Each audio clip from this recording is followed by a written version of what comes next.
Halo adik-adik, selamat pagi. Apa kabar? Kakak berharap adik-adik sehat-sehat ya.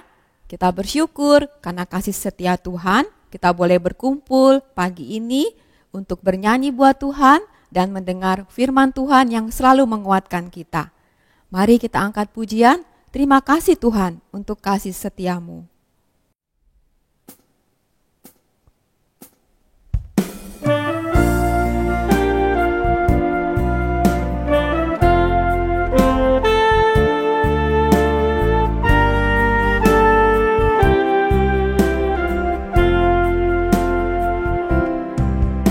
Terima kasih Tuhan untuk kasih setiamu yang ku alami dalam hidupku. Terima kasih Yesus untuk kebaikanmu sepanjang hidupku. Terima kasih Yesusku buat anugerah yang kau beri, sebab hari ini Tuhan adakan syukur bagimu.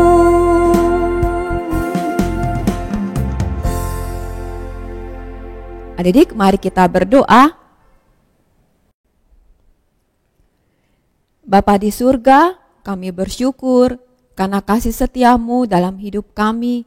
Kami bersyukur karena kasih-Mu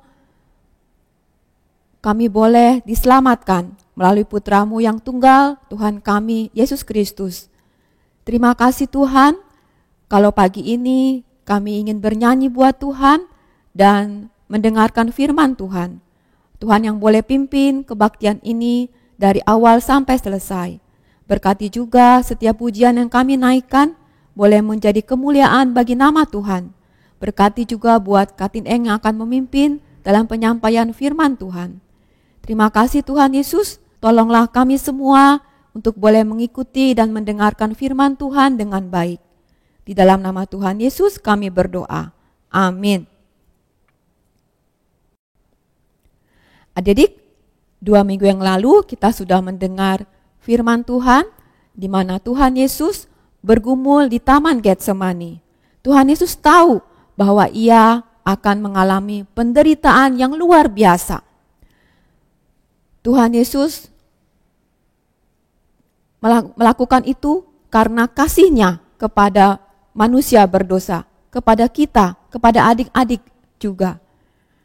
Adik-adik, Tuhan Yesus tidak menolak cawan pahit yang harus diminumnya, dan ia berdoa dalam pergumulannya.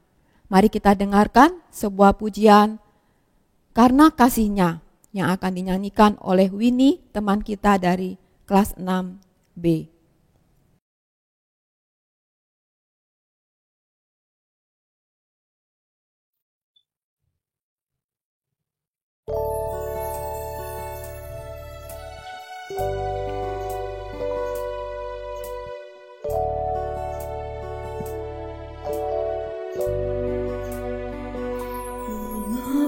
Yesus turun dari sorga, masuk dunia gelap penuh jalan, berdoa dan bergumul dalam taman, cawan pahit pun diterimanya. Mengapa Yesus menderita di darat, dan mahkota duri pun dipakainya? Mengapa Yesus mati bagi saya? Kasih-Nya, ya karena kasih-Nya.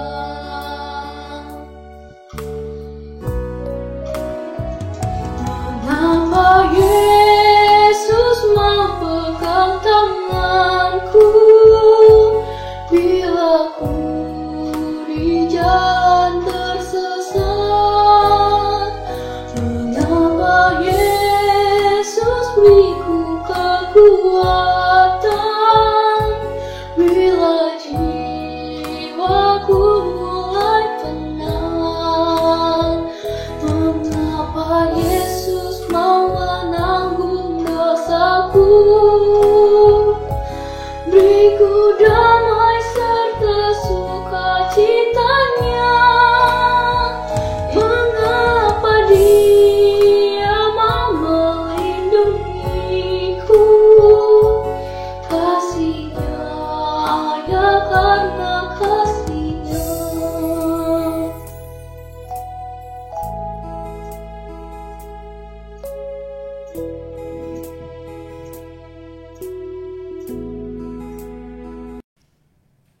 Ya, hanya karena kasih-Nya kita diselamatkan.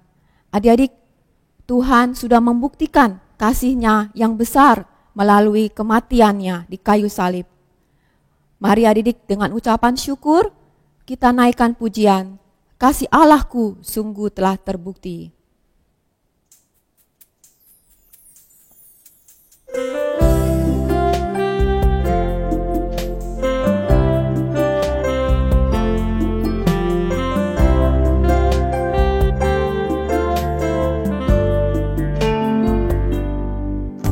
Kasih Allahku sungguh telah terbukti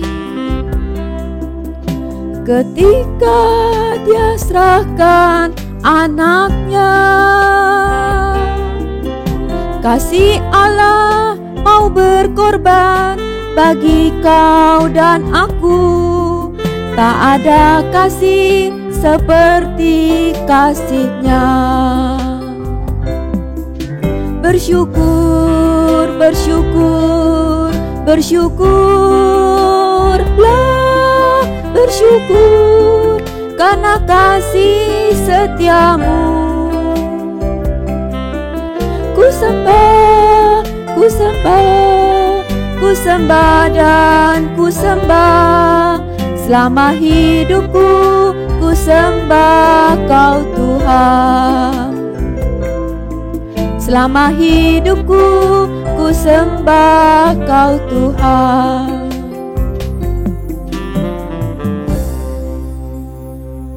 Tuhan sudah membuktikan cintanya kepada kita adik-adik. Lalu bagaimana dengan kita?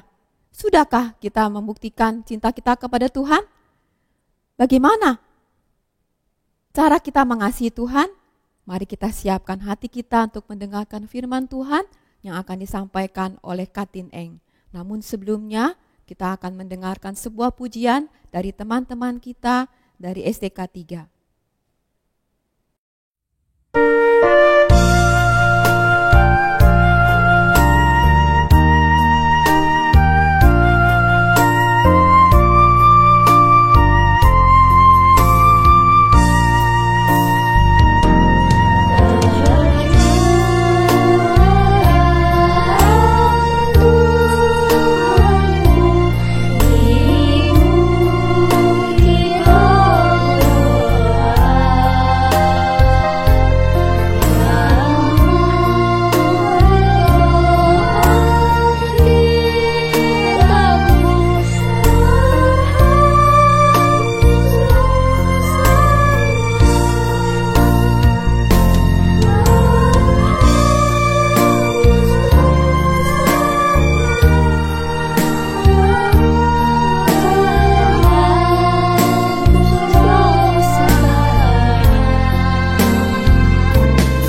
Selamat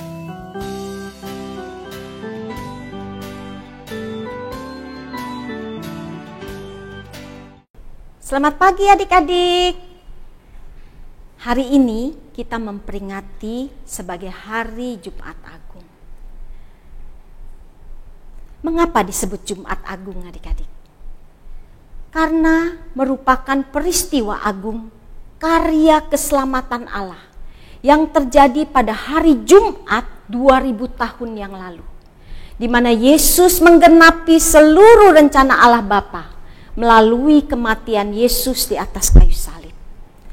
Dia menebus dosa umat manusia supaya yang percaya kepada Yesus tidak binasa, melainkan beroleh hidup yang kekal.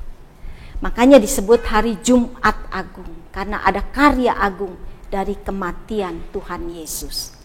Adik-adik, mari kita siapkan Yohanes 19 ayat 16b sampai 30. Kita baca bersama-sama ya. Yohanes 19 ayat 16b sampai 30. Demikian firman Tuhan. Mereka menerima Yesus. Sambil memikul salibnya, ia pergi keluar ke tempat yang bernama tempat tengkorak. Dalam bahasa Ibrani, Golgota.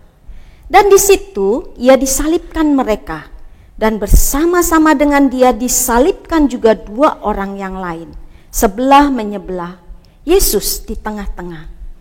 Dan Pilatus menyuruh memasang juga tulisan di atas kayu salib itu. Bunyinya, Yesus orang Nazaret, Raja orang Yahudi. Banyak orang Yahudi yang membaca tulisan itu, sebab tempat di mana Yesus disalibkan letaknya dekat kota. Dan kata-kata itu tertulis dalam bahasa Ibrani, bahasa Latin, dan bahasa Yunani. Maka kata imam-imam kepala orang Yahudi kepada Pilatus, "Jangan engkau menulis Raja orang Yahudi, tetapi bahwa ia mengatakan, 'Aku adalah Raja orang Yahudi.'" Jawab Pilatus, "Apa yang kutulis tetap tertulis."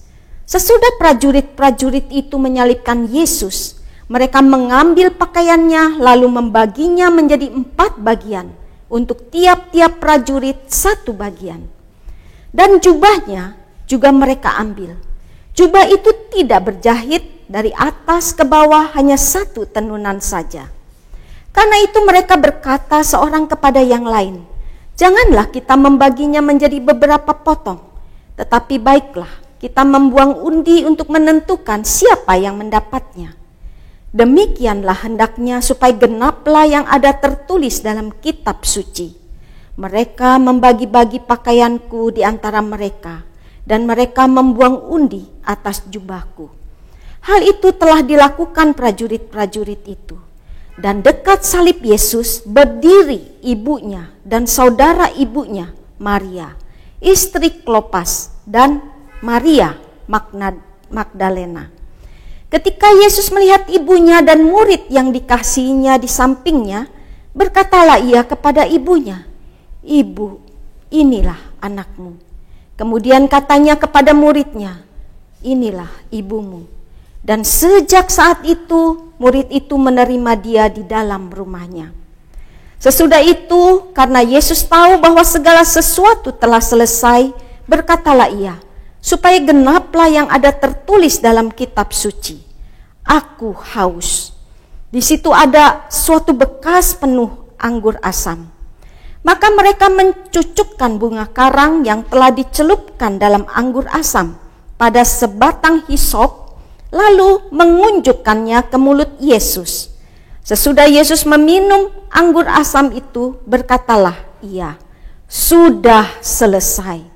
Lalu ia menundukkan kepalanya dan menyerahkan nyawanya. Mari kita bersatu dalam doa.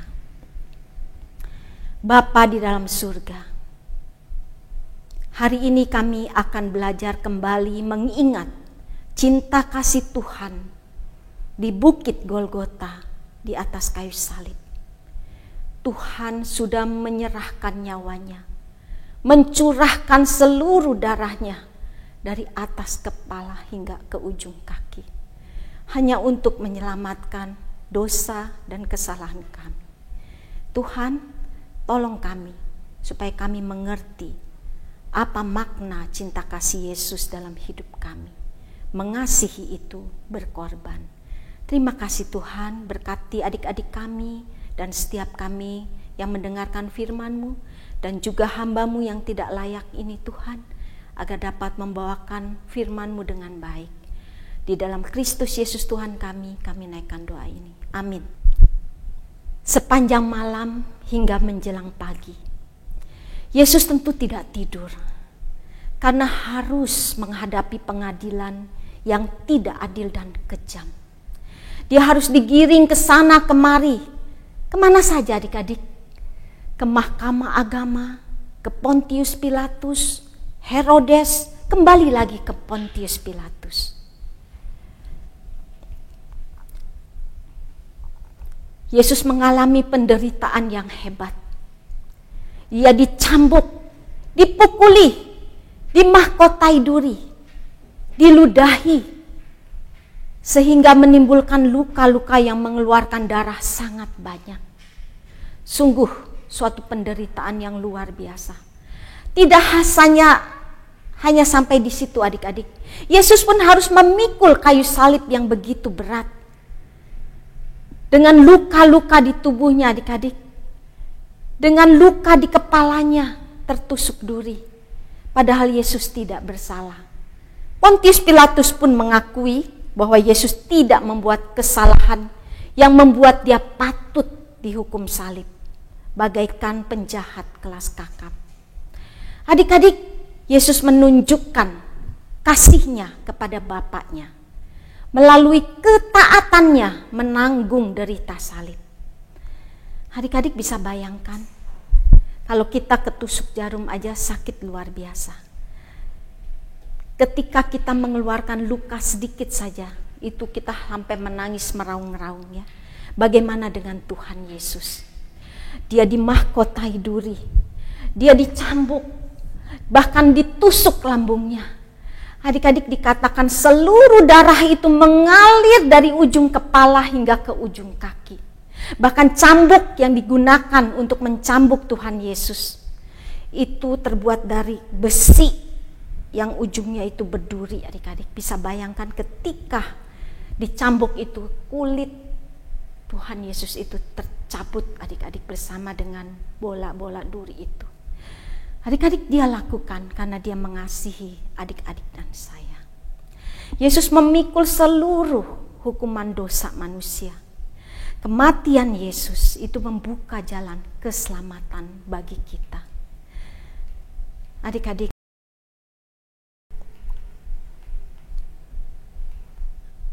Maria, ibu Yesus, tetap setia menyertai Yesus sehingga dia selalu berada bersama-sama dengan Yesus hingga Yesus mati di atas kayu salib. Hal ini menunjukkan kasih seorang ibu kepada anaknya. Kasih itu berkorban. Tuhan Yesus mengalami kehausan yang luar biasa. Bayangkan adik-adik. Yesus disalibkan mulai dari jam 9 pagi hingga jam 3 sore. Selama 6 jam Yesus dipaku di atas kayu salib. Tepat pada jam 12 terjadi kegelapan meliputi seluruh daerah itu selama 3 jam. Berarti Yesus dijemur di bawah panas matahari yang sangat terik itu selama 3 jam. Ya, itulah yang menyebabkan Yesus haus luar biasa dengan darah yang keluar begitu banyak. Yesus diberi anggur asam supaya Yesus bisa meneriakkan kata-kata sudah selesai. Adik-adik, sudah selesai. Itu menunjukkan bahwa penderitaan Yesus memikul seluruh dosa kita, dosa adik-adik dan kakak, itu sudah selesai. Dia pikul di atas kayu salib dengan mengeluarkan darah yang kudus. Kristus sudah menyelesaikan tugasnya dengan sempurna dan taat sampai akhir. Filipi 2 ayat 8 menyaksikan, dan di dalam keadaan sebagai manusia, Yesus telah merendahkan dirinya dan taat sampai mati, bahkan sampai mati di kayu salib. Menunjukkan ketaatan Yesus kepada Bapa. Karena Yesus mengasihi Bapaknya. Adik-adik, tema kita di dalam Jumat Agung ini, mengasihi itu berkorban. Jadi mengasihi sama dengan berkorban. Kasih Allah Bapa itu menggerakkan Bapa untuk mengutus Yesus, anaknya, datang ke dalam dunia untuk menebus manusia dari dosa. Roma 3 ayat 23 menyaksikan bahwa seluruh manusia telah berbuat dosa dan telah kehilangan kemuliaan Allah. Roma 6 ayat 23 mengatakan, upah dosa ialah maut, mati kekal.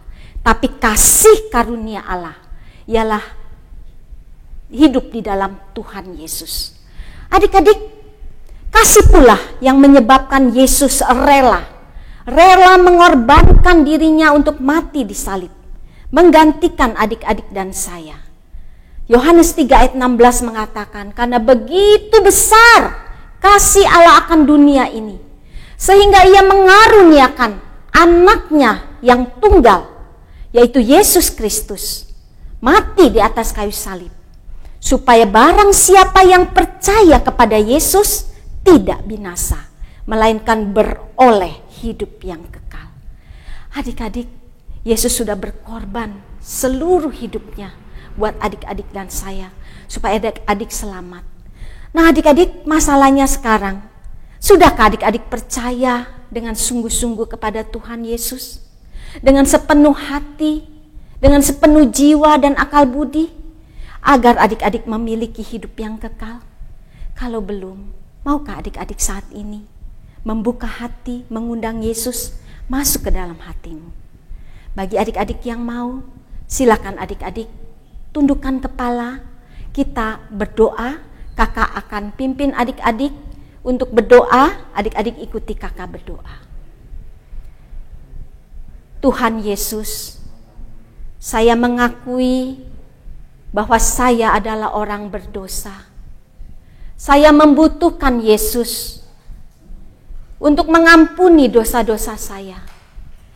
Tuhan, masuklah ke dalam hati saya, sucikan dan bersihkan hati saya dari segala dosa dan kesalahan saya, supaya saya menjadi anak-Mu, supaya saya memiliki hidup yang kekal. Terima kasih Tuhan Yesus, Engkau sudah masuk ke dalam hati saya, dan sekarang Engkau tinggal di dalam hati saya.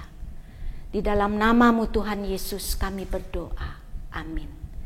Adik-adik, setelah kita menerima Yesus dalam hati kita menjadi anak-anak Allah, menjadi milik Allah. Oleh sebab itu jangan lagi kita hidup di dalam dosa. Mari kita meneladani Tuhan Yesus dengan hidup saling mengasihi, rela berkorban, rela kehilangan waktu main games, adik-adik ya, nonton YouTube untuk membantu papa mama menyapu, ngepel, cuci baju, cuci piring, dan lain-lain. Ya, adik-adik, kita akan menghafal satu ayat yang cukup panjang ya, tapi ayat ini merupakan ayat emas. Karena ayat ini merupakan hukum yang terutama dan hukum yang kedua. Dari Matius 22 ayat 37 sampai 39. Kita baca bersama-sama lebih dahulu ya. Matius 22 ayat 37 sampai 39. Kasihilah Tuhan Allahmu dengan segenap hatimu dan dengan segenap jiwamu dan dengan segenap akal budimu. Itulah hukum yang terutama dan yang pertama. Dan hukum yang kedua yang sama dengan itu ialah kasihilah sesamamu manusia seperti dirimu sendiri. Bisa adik-adik? Sekali lagi ya. Matius 22 ayat 37 sampai 39. Kasihilah Tuhan Allahmu dengan segenap hatimu dan dengan segenap jiwamu dan dengan segenap akal budimu. Itulah hukum yang terutama dan yang pertama. Dan hukum yang kedua yang sama dengan itu ialah kasihilah sesamamu manusia seperti dirimu sendiri. Nah adik-adik, saat ini kita juga mau bersyukur, berterima kasih kepada Tuhan. Dengan cara apa? Memberikan persembahan. Gimana caranya adik-adik? Adik-adik dapat meminta tolong kepada papa atau mama untuk dapat memberikan persembahan melalui transfer ke rekening di bawah ini, ya. Adik-adik, sebelum kita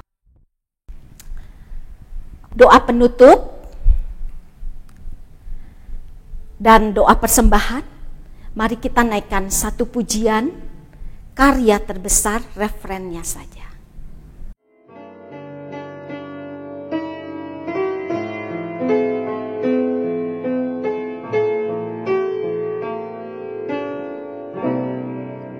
Karya terbesar dalam hidupku, pengorbananmu yang selamatkanku. Engkaulah harta yang tak ternilai, yang ku miliki dan ku hargai. Yesus, Engkau ku kagumi.